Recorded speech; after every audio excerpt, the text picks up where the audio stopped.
इन्होंने ये सोचा कि हमें ना एक होमलैंड चाहिए, हमें एक मुल्क चाहिए और उन्होंने डिसाइड किया कि हमें पैलेस्टाइन को अपना होमलैंड बनाना होगा। कि 1918 में ब्रिटेन पैलेस्टाइन को टेक ओवर कर लेता है, ऑटोमन एम्पायर फॉल कर जाती है, हार जाती है ऑटोमन एम्पायर। 1920 में हागानाई ग्रुप इनका जो है वजूद में आता है ताकि मजीद लोगों को ना डरा के उनको जो है वहां से निकाला जाए। जैसे ही यूनाइटेड नेशन वजूद में आती है तो होता क्या है कि 1947 में ही यूनाइटेड नेशंस एक मैप बनाती है, ड्रॉ करती है कि जी ये अब मैप होगा पैलेस्टाइन का, जिसमें से 55% जो लैंड है वो इजराइलियों का होगा, यानी इनका होगा, और 45% पैलेस्टीनियंस का होगा। यूनाइटेड नेशंस को किसने हक दिया कि वो बाहर के आने वाले लोगों को ज्यादातर, यानी जो ज्यादा चंक है उस हिस्से का, उस मुल्क का या उस खिते का, वो जो है आप किसी बाहर के बंदे को दे दें। वो फौजी नहीं थे, कोई आर्मी पर्सनल्स नहीं थे, वो सिर्फ अपनी जो है डेली रूटीन में ऑलिव्स उगा रहे हैं, जैतून का काम कर रहे हैं, अपना जो है गुजारा कर रहे हैं। तो इन लोगों ने उन विलेजर्स को, उन देहाती को खड़ा किया लाइन में। तकरीबन यानी जो डॉक्यूमेंट बताते हैं तकरीबन 100 के करीब थे, और इन लोगों ने उनको खड़ा करके सबको जो है फायर करके उनको जो है कत्ल कर दिया, उनको शहीद कर दिया और उनको डंप कर दिया वहां पे। कहते हैं a land without people for people without a land, a land without a people. यहां पे तो लोग रहते नहीं थे। अल्हम्दुलिल्लाह वस्सलातु वस्सलामु अला रसूलिल्लाह, अम्मा बाद। अऊज़ु बिल्लाहि समील अलीम मिनश शैतानिर रजीम मिन हमज़िही व नफ़्ख़िही व नफ़्सिही। रब्बि अऊज़ु बिका मिन हमज़ातिश शयातीन व अऊज़ु बिका रब्बि अन यहदुरून। रब्बि इश्रह ली सदरी व यस्सिर ली अमरी वहलुल उक़दतम मिन लिसानी यफ़क़हू क़ौली। आमीन या रब्बल आलमीन। अस्सलामु अलैकुम व रहमतुल्लाहि व बरकातुहू। आज हम हिस्ट्री के बारे में बात करेंगे, और जनरली हिस्ट्री को हम बड़ा डिफ़िकल्ट सब्जेक्ट समझते हैं, क्योंकि उसमें डेट्स होती हैं तो उनको याद रखना बड़ा मुश्किल होता है। लेकिन हिस्ट्री का जानना भी बहुत ज़रूरी है, ताकि आपको फैक्ट्स एंड फिगर्स आपके सामने आ जाएं और आप सही तरीके से चीज़ों को ना एनालाइज कर सकें, इंटरप्रेट कर सकें। और आजकल जो हालात चल रहे हैं, बहुत सारी कन्फ्यूजन भी है कि जो भी अभी इज़राइल कर रहा है पैलेस्टीनियंस के साथ, क्या वजह है, और यहाँ से जो रिटेलिएशन होती है उसकी क्या रीज़न है, और इन लोगों ने पहले क्यों जो है, अगर इनको पता है कि ये इतने स्ट्रॉन्ग हैं, इन्होंने फिर क्यों जो है हमला किया है। तो इसके लिए ना अनलेस एंड अनटिल आपको हिस्ट्री का पता ना हो तो आप फिर सही जजमेंट नहीं दे सकेंगे। तो उस हवाले से इंशाल्लाह हम लोग बात भी करेंगे। और एक और बहुत इंपॉर्टेंट पॉइंट है कि जनरली आजकल जो यंगस्टर्स हैं ना, वैसे ही पढ़ाई से थोड़ा सा ना कतराते हैं, पीछे हटते हैं। और हिस्ट्री की तो मैंने आपके सामने बात रख ही दी है। अ, हो क्या रहा है कि जो एक्चुअल हिस्ट्री थी उसको भी ख़त्म किया जा रहा है, ताकि लोगों को पता ही ना चल सके कि हकीकत क्या है, और अपना नैरेटिव ही प्रेजेंट किया जा रहा है। और जो जिन्होंने जो भी बुक्स लिखी थी या कोई ऐसा काम किया था उस ज़माने में, तो उसको भी डिस्ट्रॉय किया जा रहा है ताकि सबूत ही ना मिल सके। तो बहरहाल इस स्टार्टर के साथ मैं अपनी बात को शुरू करता हूँ। ज़्यादा मैं पीछे नहीं जाऊँगा। इब्राहीम अलैहिस्सलाम और जो है याकूब अलैहिस्सलाम और इस्माईल, इसहाक अलैहिस्सलाम, मैं थोड़ा-सा आगे आता हूँ कि उमर बिन ख़त्ताब रज़ियल्लाहु अन्हु, आपको पता है कि जब वो गए थे बैतुल मक़दस, तो जब उनको चाबियाँ हैंड ओवर कर दी गई थी, तो मुस्लिम्स का ही वहाँ पे रूल था, और मुसलमान फ़लस्तीन के अंदर बड़े अच्छे तरीके से रहे थे। वहाँ पे क्रिश्चियंस भी थे, और फिर आहिस्ता-आहिस्ता वहाँ पे ज्यूज़ भी रहना शुरू कर दिया उन्होंने।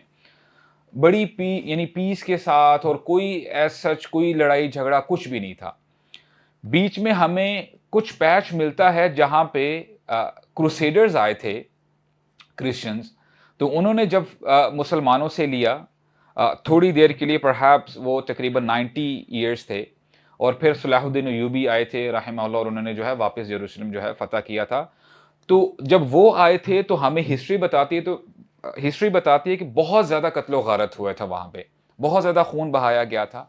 लेकिन वो थोड़ा-सा एक टाइम फ्रेम था। उसके बाद जब दोबारा मुसलमान जेरूसलम को फ़तह कर लेते हैं, तो अल्हम्दुलिल्लाह एवरीथिंग वाज़ फ़ाइन और बड़े अच्छी तरीके से आगे चीज़ों को आगे लेके गए मुसलमान।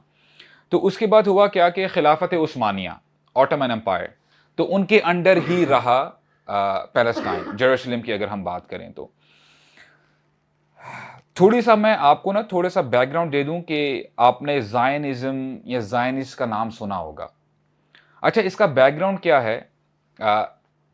1880 में हुआ क्या कि कुछ ज्यूज़ ये डिस्पर्स होके डिफरेंट पार्ट्स ऑफ यूरोप वहाँ पे रह रहे थे। ये बेसिकली यूरोपियन ज्यूज़ थे।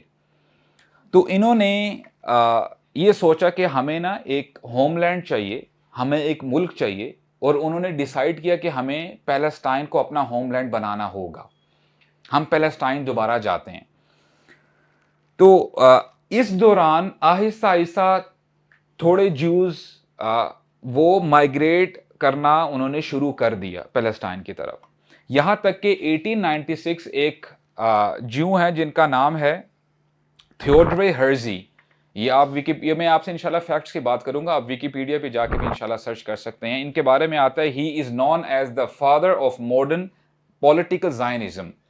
इन्होंने ये प्रपोज किया कि हम ज्यूइश स्टेट बनाएंगे पैलेस्टाइन के अंदर, और फिर उन्होंने फॉर्मली इसके ऊपर काम करना शुरू किया। यहां तक कि 1896 में इनकी जो पॉलिटिकल ज़ायनिस्ट इनकी जो पार्टी थी या जो इनका माइंडसेट था वो वजूद में आता है। और 1896 में जो ये ज़ायनिस्ट थे, इन लोगों ने जो है इनका इनका वजूद हुआ। और फिर अगले साल 1897 में इन्होंने अपना मैनिफेस्टो बना दिया कि अब हम प्रॉपर एक पॉलिटिकल पार्टी हैं और हमने फ़लस्तीन जाना है।